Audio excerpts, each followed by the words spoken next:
The cutting edge. The sterile interrogation chamber hummed with contained energy, its walls lined with bioneural dampeners that prevented escape attempts. Zara Thane adjusted her uniform, the deep crimson of a Confederation senior interrogator, and studied the human strapped to the neural interface chair before her.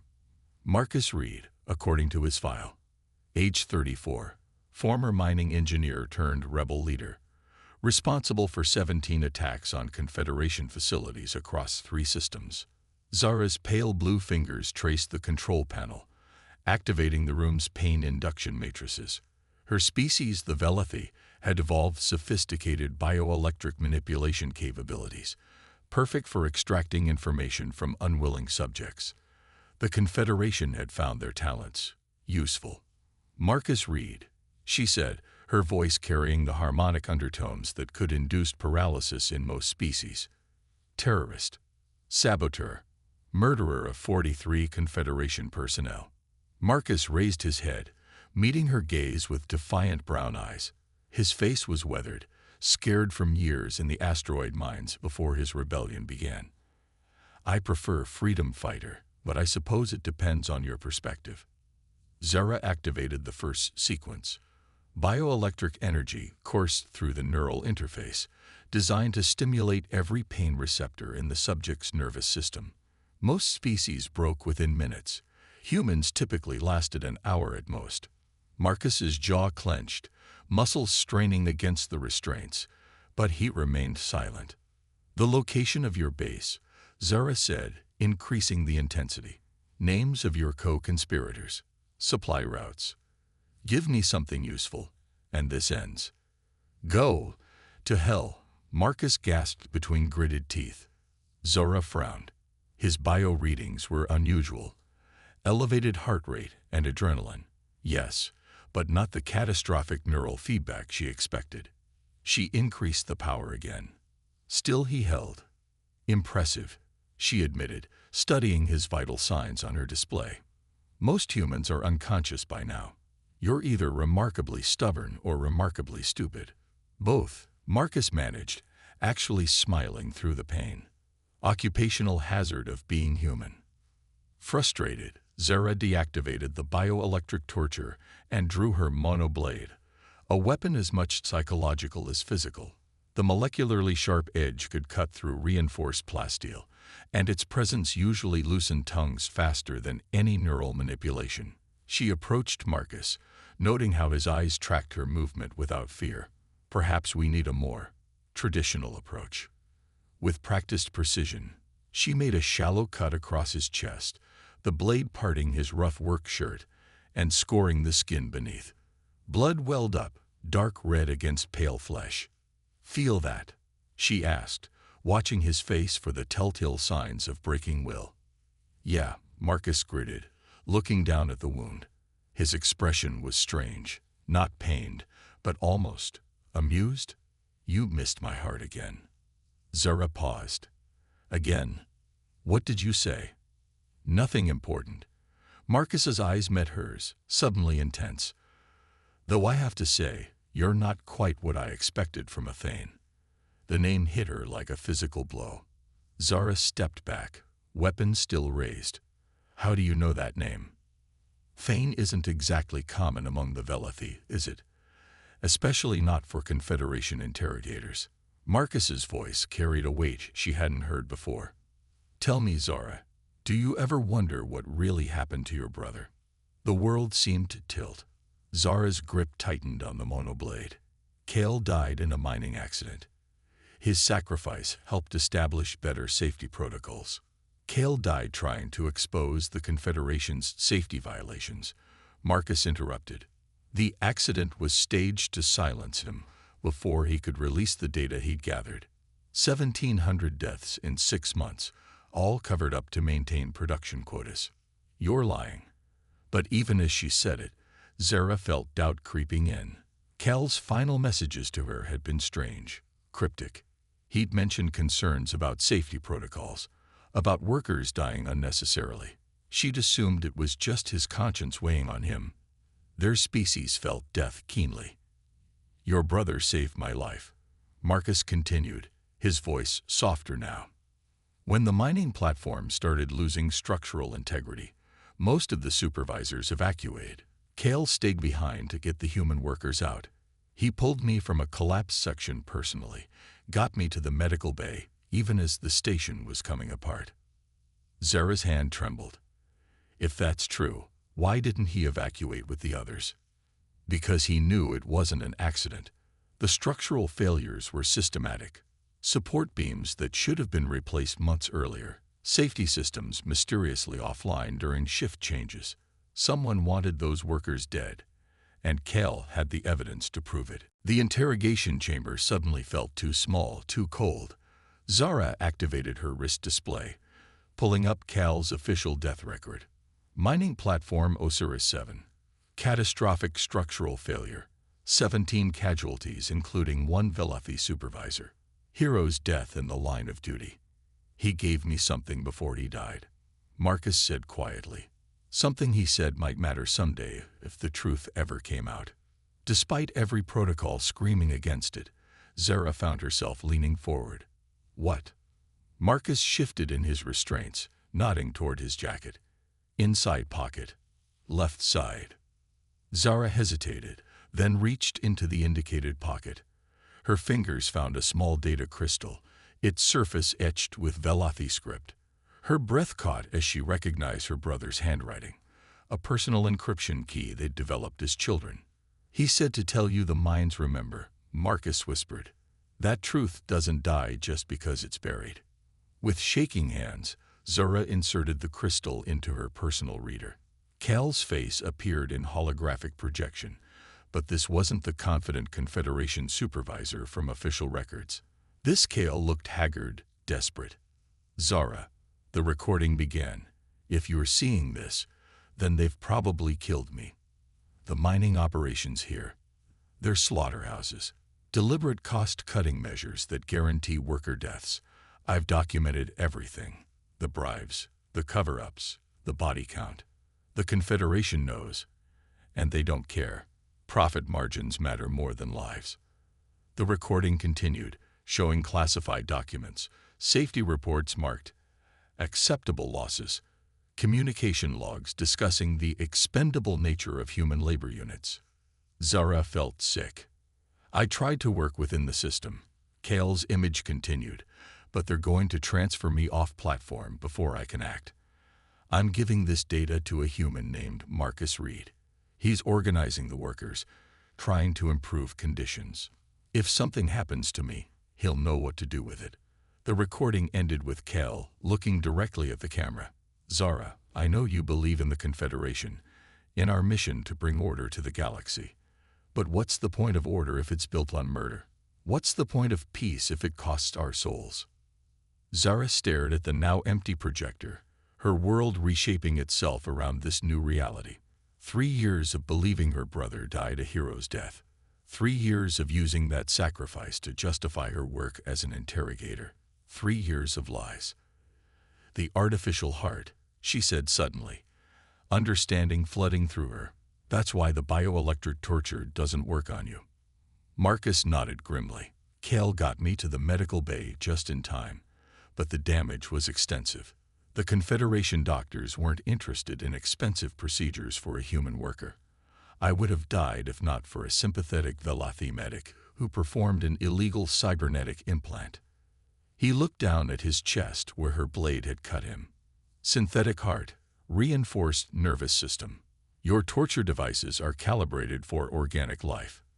They can't touch me. The rebellion, Zara said, pieces falling into place. You're not just fighting for better conditions. You're fighting to expose what they did. What they're still doing, Marcus corrected. Platform Osiris-7 wasn't unique. There are dozens of facilities operating under the same protocols. Thousands of workers dying unnecessarily while the Confederation reports record profits. An alarm began blaring throughout the facility. Zara's communicator crackled to life with her superior's voice. Interrogator Thane, report to command immediately. We're implementing Protocol 7 on all prisoners. Zara's blood ran cold. Protocol 7 was summary execution, reserved for situations where prisoner intelligence was deemed compromised or unnecessary. They were going to kill Marcus and everyone else in detention, probably within the hour. "They know," Marcus said, reading her expression. "Someone must have detected the data crystal's activation. Your superiors can't risk the information getting out." Zara stood frozen, mind racing. Everything she believed, everything she'd built her career on, was crumbling around her. But beneath the shock and betrayal, something else was growing. The same sense of justice that had driven Kel to sacrifice himself for the truth. "The other prisoners," she asked, "are they all part of your movement?" "Some. Others are just people who asked too many questions, requested safety inspections, tried to organize workers' rights groups. The Confederation doesn't distinguish between rebels and inconvenient witnesses." The alarm continued wailing. Zara could hear boots in the corridor, security teams moving into position. In minutes, this room would be filled with soldiers carrying out execution orders. She looked at Marcus, still strapped to the interrogation chair, defenseless despite his cybernetic enhancements. One command from her, and he'd be dead. Her career would continue, her loyalty unquestioned. She could bury this knowledge like the Confederation had buried so many others. Or she could honor her brother's memory. Zara moved to the control panel and began releasing Marcus's restraints. "You said it was your turn," she said, her voice steady despite her racing heart. "What did you mean?" Marcus flexed his freed hands, sitting up slowly. "I meant that I've been on the receiving end of Confederation justice for 3 years now. Maybe it's time someone else felt what that's like."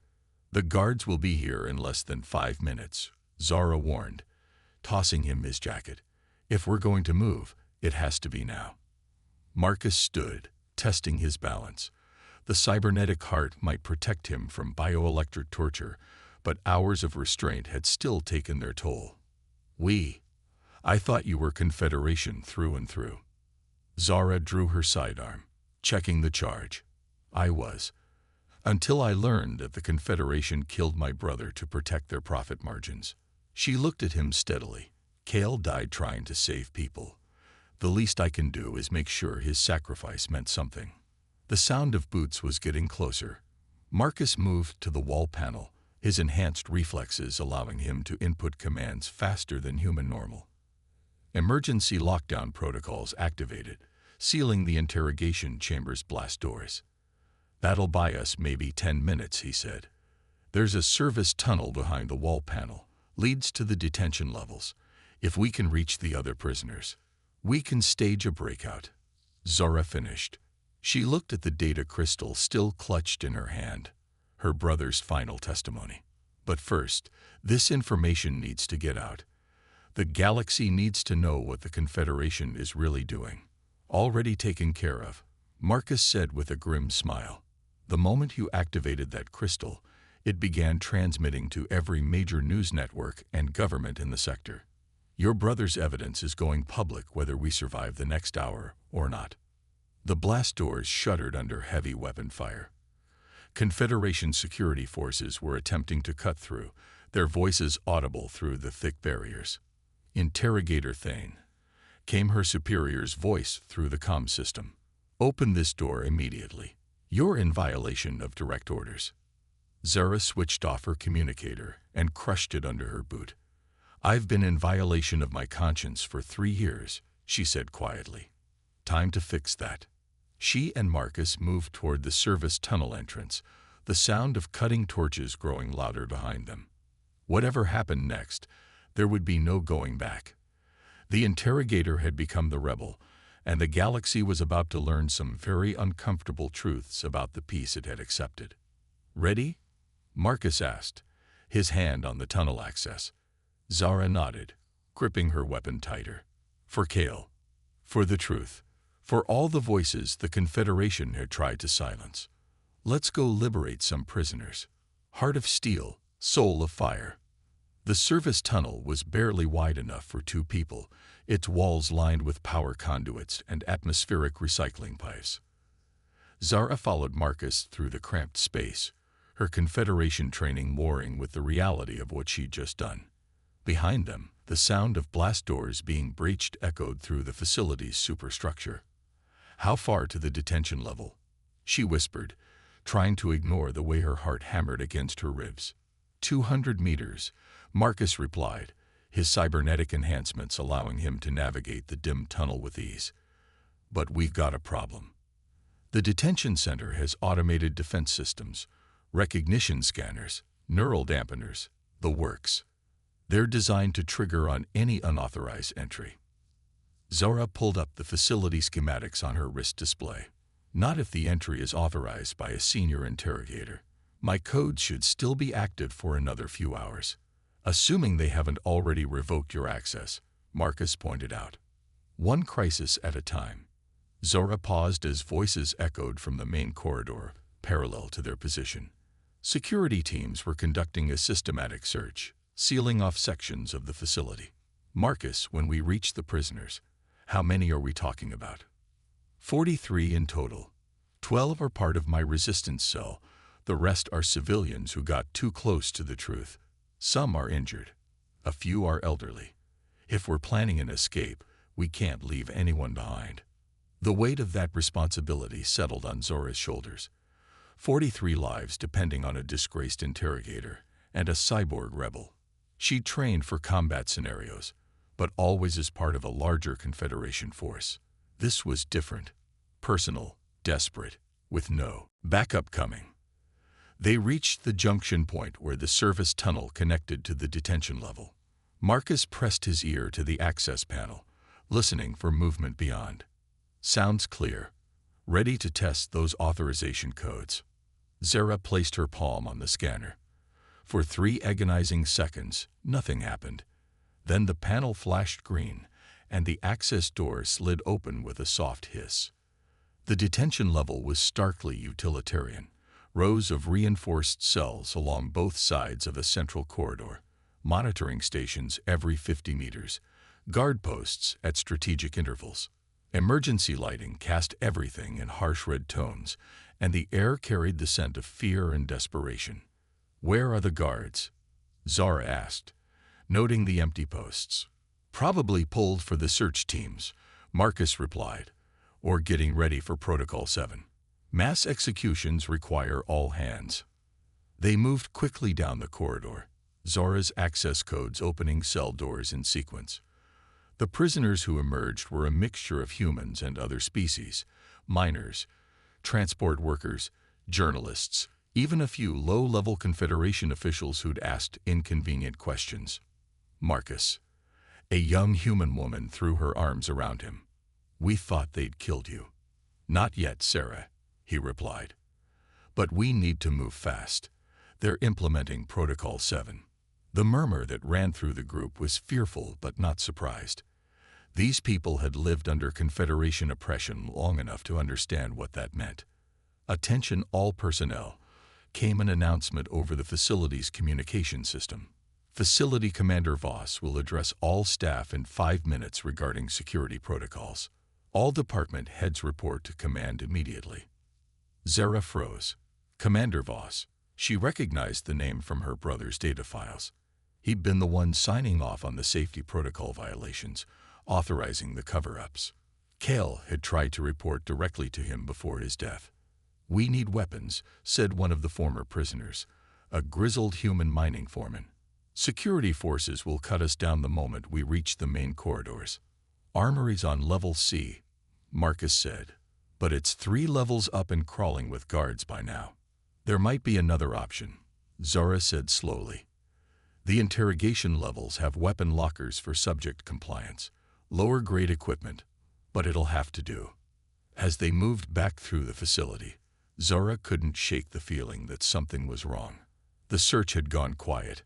No more shouted orders, no more sounds of doors being forced. The silence was more ominous than the earlier chaos.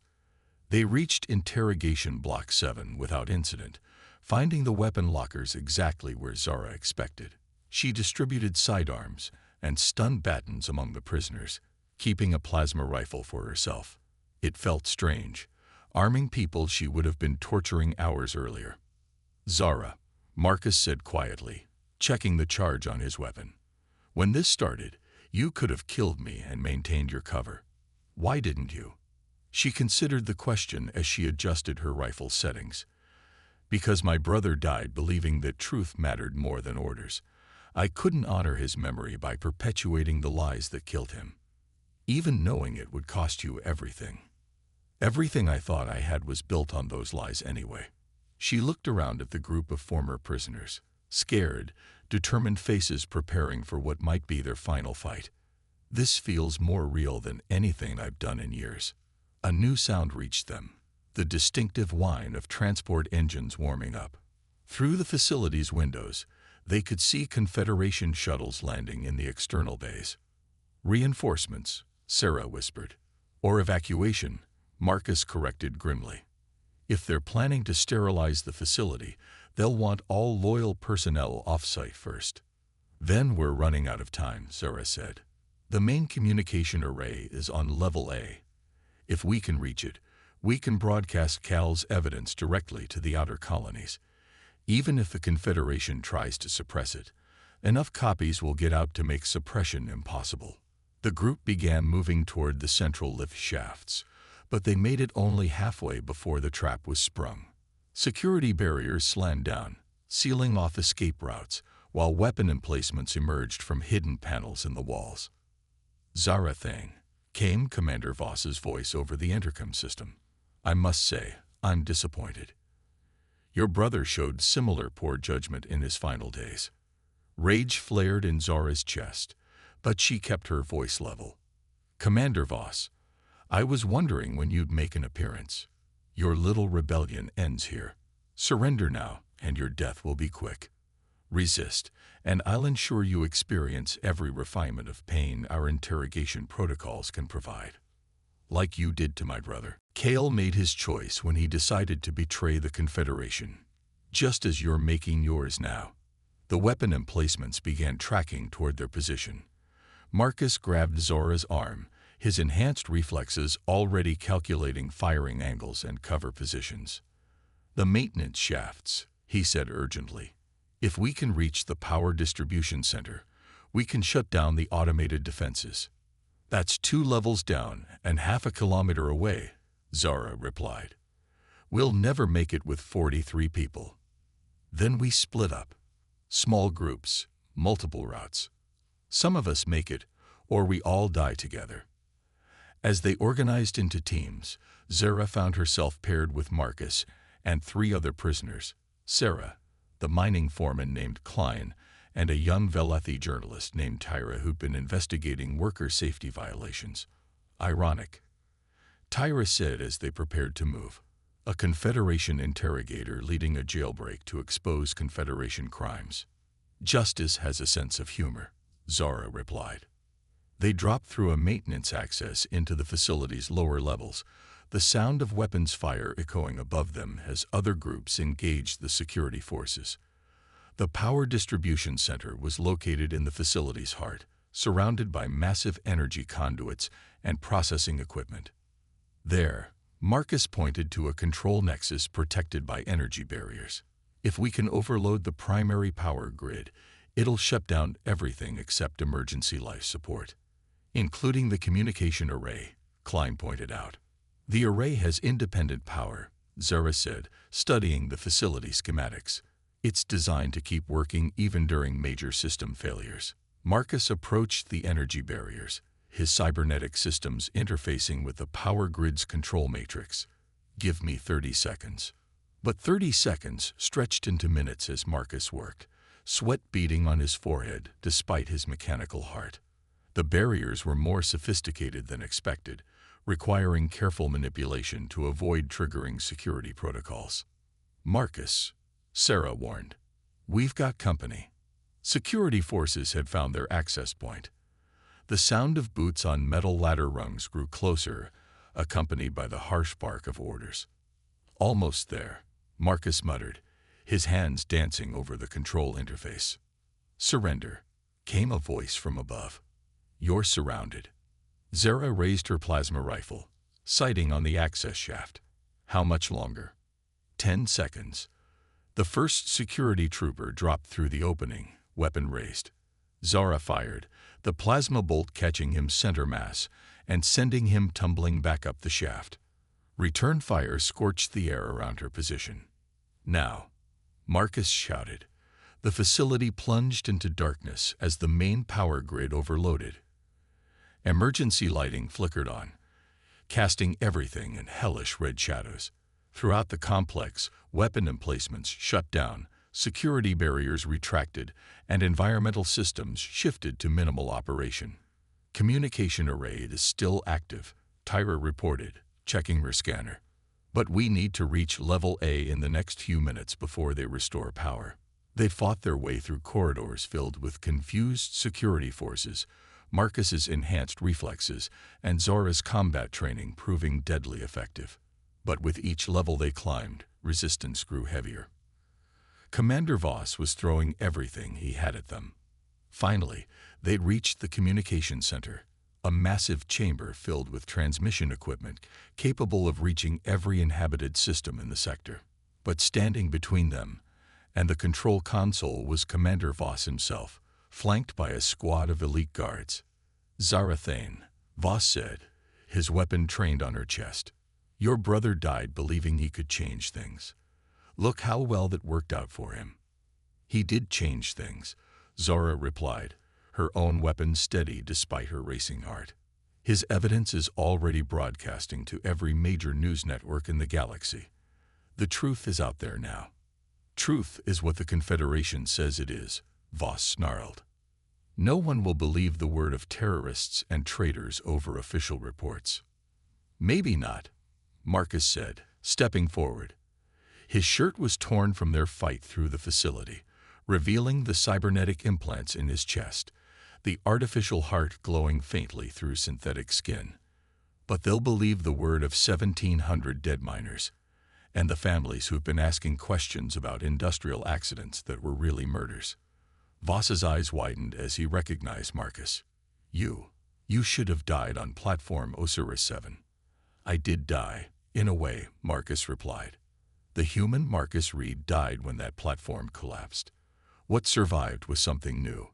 Part human, part machine, all fury at what you bastards did to innocent people." "Now it's my turn," Marcus continued, his voice carrying the weight of 3 years of suffering. 3 years of watching friends die in mines that could have been safe. 3 years of fighting a war that never should have happened. 3 years of carrying the burden of survival while better people than me didn't make it. He raised his weapon, and for a moment, Zara thought he was going to execute Voss on the spot. Instead, he targeted the control console behind the commander. "But I'm not like you," Marcus said. "I don't believe in murder for convenience."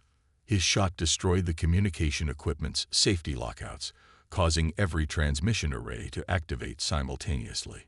Kel's evidence began broadcasting on every frequency the facility could reach. News networks, government channels, even emergency broadcasts that would reach ships throughout the system. Voss screamed in rage, raising his weapon toward Marcus. Zara fired first, her plasma bolt taking the commander center mass. He fell, his weapon clattering across the floor. The remaining guards, seeing their commander down and realizing the facility's mission had failed, began retreating. The truth was out now, spreading across the galaxy faster than the Confederation could hope to contain it. In the hours that followed, as rescue ships began arriving from sympathetic systems, Zara stood with Marcus on the observation deck, overlooking the mining platforms in the distance. The artificial heart in his chest pulsed steadily, a reminder of the price of survival and the value of truth. "Your brother would be proud," Marcus said quietly. "Everything he died for is finally seeing daylight." "He'd be proud of you too," Zara replied. "You could have killed Voss, but you chose justice over revenge. Sometimes the best revenge is letting your enemies live to see their world collapse around them," Marcus observed. "The Confederation will survive this, but it'll never be the same. Too many people know the truth now." News reports were already coming in from across the galaxy.